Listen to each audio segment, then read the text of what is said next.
தினம் பாண்டியன் ஸ்டோர் சீரியலில் சாப்பாடு முடிச்சிட்டு கோமதி மறுபடியும் ரோட்டில் நடக்க ஆரம்பிக்கிறார்.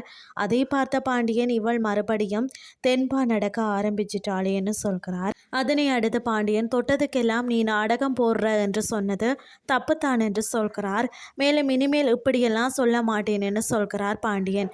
அதுக்கு கோமதி எதுவுமே கதைக்காமல் அமைதியாக போறார். பிறகு பாண்டியன் நம்ம வீட்டுக்கு போகலாம் வான்னு சொல்கிறார். ஆனால் கோமதி என்ன நீங்க ஒரு பொருளாவே மதிக்கிறதில்ல, நான் ஏன் அங்க வரணும்னு சொல்லி கேட்கிறார். பிறகு கோமதி நான் ஒன்றும் கதிரை பாலங்கிணத்துல கொண்டு போய் தள்ளி விடலாம், கல்யாணம் தான் பண்ணி வச்சனன்னு சொல்கிறார். அதனை அடுத்து பாண்டியன் தான் கதைச்ச எல்லாத்துக்கும் மன்னிப்பு கேட்கிறார்.